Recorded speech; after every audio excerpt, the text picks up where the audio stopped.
में ही है ये भी। क्या खूबसूरत है माशाल्लाह, पूरा वाइट आइज में फिटिंग जी। वगैरह देखो इसकी ऊपर। माशाल्लाह से फिटिंग विटिंग, पेटा सीना वीना बकरे में सब कुछ है।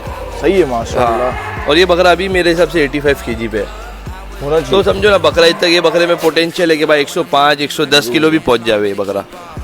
माशाल्लाह। जी, इसकी भी हाइट करीब 39 की है अभी। 39 के आसपास समझो आएगा। ना 2-1 इंच तो सब बकरे हाइट निकाल ही लेंगे, 40 41 सब बकरे।